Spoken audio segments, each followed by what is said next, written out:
Bismillahirrahmanirrahim. Assalamualaikum warahmatullahi taala wabarakatuh. Saya Zainul Anwar, NIM 21107030 akan mempresentasikan tentang proposal kampanye digital. Eh, Pertama tentang deskripsi UMKM. Awal mula ditemukannya limasan kopi itu berawal dari sebuah joglo kosong, namun bisa terbilang tempat yang lumayan strategis dan pastinya bertempat di daerah Limasan. Karena hal tersebut, langsung berkepikiran untuk menambahkan kata tersebut ke nama UMKM dan memiliki daya tarik pelanggan yang lumayan enak didengar. Untuk lokasi sendiri, UMKM ini beralokasi di Jalan Babadan, Jomblangan, Banguntapan, Kecamatan Bantul, Kabupaten Bantul, Daerah Istimewa Yogyakarta. Untuk harga makanan ataupun minuman di limasan kopi tersebut itu berkisar antara 4.000 per porsi hingga 20.000 per porsi, realistis lah. Berikut bukti MOU kami dengan UMKM limasan kopi. Selanjutnya tentang problem.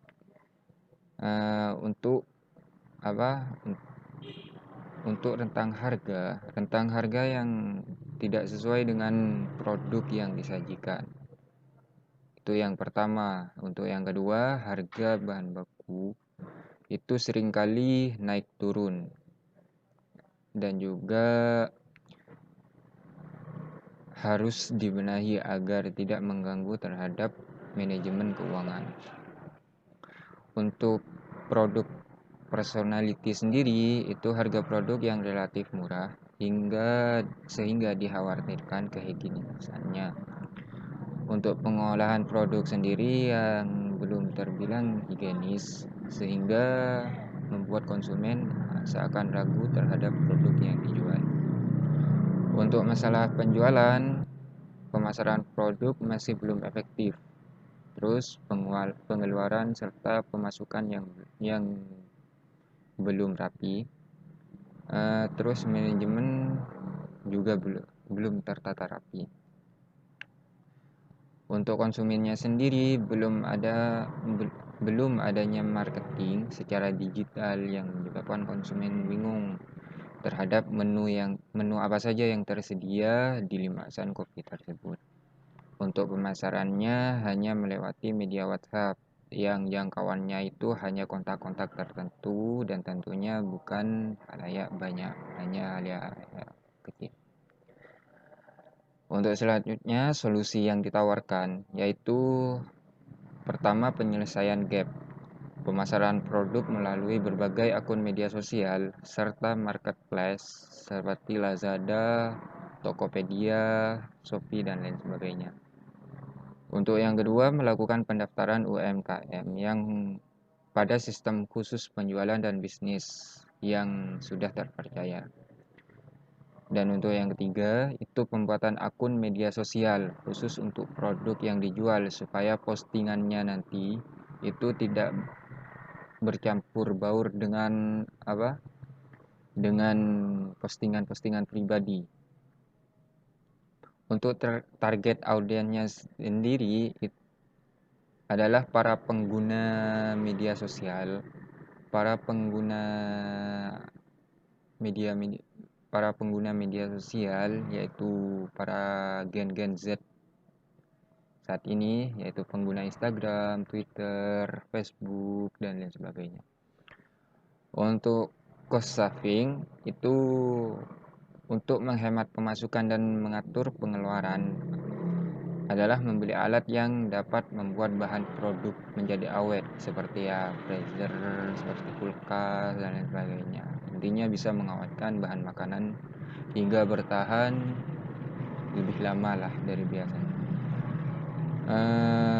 Alasan produk mudah diterima selain harga produk yang murah dan pas di kantong, sikap ramah yang diberikan karyawan terhadap para konsumen menjadi pertimbangan para pembeli. Jadi ya kalau marah-marah ya gak bakal diterima lah.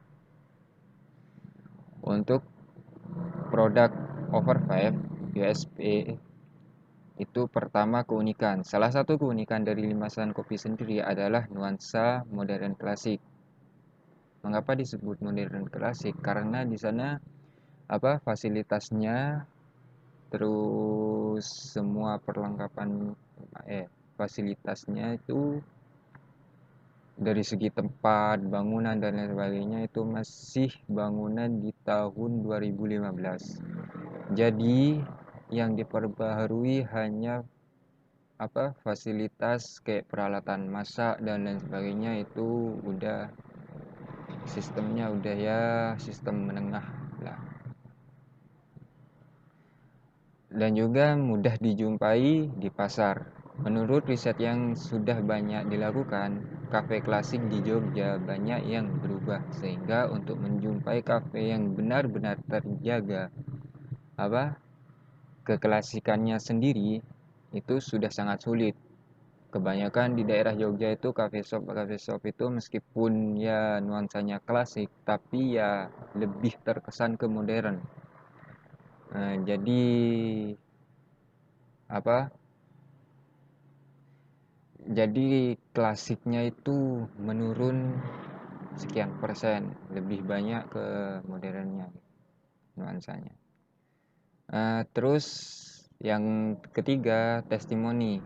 Proses pengolahan yang teliti membuat kafe ini menjadi banyak yang meminatinya.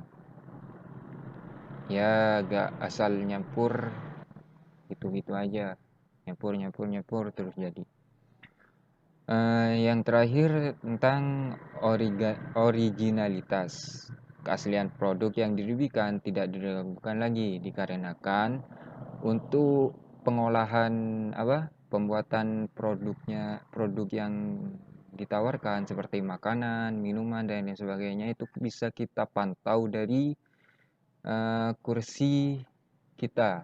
Jadi tempat pengolahan makanan itu berhadap-hadapan dengan kursi pelanggan. Jadinya pelanggan juga bisa memantau, oh ternyata pengolahannya begitu, oh ternyata sekian-sekian. Nah, maka dari itu ya pelanggan jadi tahu itu proses pengolahannya sendiri. Terus selanjutnya produk Unifed. Yang pertama mitra. Untuk mitra limasan kopi bekerja sama dengan salah satu pengelola kopi yang sudah bergelut dalam perkopian dari tahun 2012 lalu. Dan hasil dari olahannya sangat konsisten dan tidak perlu diragukan karena sudah banyak terjual kemana-mana. Tapi tetap dari segi aroma, segi rasa itu masih tetap sama dengan tahun 2012, tidak berubah. Ranting dan ulasan. Dari hasil data skripal Google Maps yang telah dilakukan dan ranting tertinggi dimiliki oleh Hayati Cafe Roaster dengan ranting sekitar 4,5 dengan ulasan sebanyak 2.300 ulasan. Untuk pasarnya sendiri, kafe limasan kopi ini beralokasi di Jalan Babadan Jomblangan, Banguntapan, Kecamatan Banguntapan, Kabupaten Bantul, Daerah Istimewa Yogyakarta. Di sekitar kawasan kafe tersebut terdapat perumahan. Terdapat banyak perumahan, jadi ya kemungkinan besar kafe tersebut menjadi ramai dengan posisi kafe yang sangat strategis, apalagi dekat dengan perumahan. Next, perencanaan kampanye. Hasil riset. Setelah dilakukan berbagai riset, terlebih pada pelayanan yang terdapat di berbagai kafe, rata-rata yang memiliki ranting tertinggi mengulas tentang kenyamanan, keberagaman produk yang ditawarkan, mulai dari makanan rumahan hingga produk kekinian.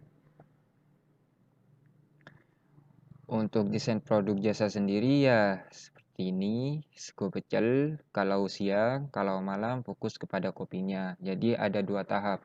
Kalau kalian mau makan sego pecel, makan makanan yang rodok berat itu di siang hari. Untuk sekedar santai, ngopi, nongkrong, nugas dan lain sebagainya itu bisa di malam hari. Untuk tagline sendiri, saya menemukan sebuah tagline yaitu tempat yang cocok untuk para pecinta kopi. Karena kopi yang digunakan itu adalah kopi di tahun 2012, di mana kafe di Jogja masih terbilang sedikit. Jadi ya mau bernostalgia dan lain sebagainya itu bisa berkunjung ke Limasan Kopi. Untuk perbandingan pasar, pertama Hayati Cafe Raster. Cafe shop yang berlokasi di Jalan Demangan Baru nomor 7 ini mendapat sebuah ulasan yang mengatakan bahwa tempat ini merupakan tempat nyaman yang pernah ia datangi. Jadi ada orang menulis ulasan tentang tempat tersebut. Dia mengatakan bahwa tempat tersebut adalah tempat yang paling nyaman yang pernah dia temui di Jogja. Jadi begitu. Untuk yang kedua, itu Legend Coffee yang bertempat di Jalan Abu Bakar Ali nomor 24 hingga 26. Lagi-lagi ulasan yang banyak terdapat yang banyak ditemukan dari hasil riset itu tertera mencakup tentang fasilitas dan yang ditawarkan serta keramahan para pekerjanya. Jadi lagi-lagi tentang nuansa nyaman, nuansa berbeda, adem tentram ayem kayak dia. Yang ketiga itu Silol Kopi dan Yatri. Untuk Silol Kopi sendiri itu adalah sebuah coffee shop di Jalan Suroto. Ini mendapat rating ketiga terbanyak dari hasil riset kami. Dan lagi-lagi memperbincangkan tentang tentang masalah tempat, nuansa, kenyamanan, dan lain sebagainya. Dari hasil riset semua ulasan coffee shop, kafe-kafe, tempat nongkrong anak muda zaman sekarang itu membahas tentang kenyamanan tempat, terus makanan yang beragam sehingga kita bisa memilih berbagai banyak makanan gitu. Terus kompetitor. Untuk kompetitor sendiri yaitu kami mendapati di Hayati Cafe Raster karena dia memiliki rating yang mencapai 4,5. Ini dengan ulasan 2.300 dan yang ulasan tersebut membahas tentang pujian-pujian tentang pujian suasana, tentang makanan dan lain sebagainya, fasilitas, terus keramahan, terus kebersihan. Untuk timeline sendiri ini di bulan Oktober. Rencana kami adalah tahap pertama, kami akan memulai dengan pembuatan akun media sosial. Untuk tahap pertama itu pembuatan akun media sosial. Untuk tahap kedua itu di bulan November. Di tahap kedua kami akan mulai memperkenalkan produk melalui konten di berbagai media sosial. Seperti Instastory, TikTok, terus snack video, terus ya berbagai macam media sosial tentunya. Dan di bulan Desember ini memasuki tahap ketiga, di mana perusahaan tersebut didaftarkan ke untuk mendapatkan izin bisnis secara elektronik. Baru di tahap keempat itu Januari. Itu adalah tahap evaluasi apa saja yang hancur di tengah jalan yang disebabkan oleh hal-hal yang tidak bisa diprediksi. Itu dibenahi di Januari. Jadi setelah semua direkap di bulan Januari, baru nanti dibenahi, dicatat dan lain sebagainya. Oh ya, ternyata di bulan November ada kesalahan penguploadan, maka dibenahi di Januari.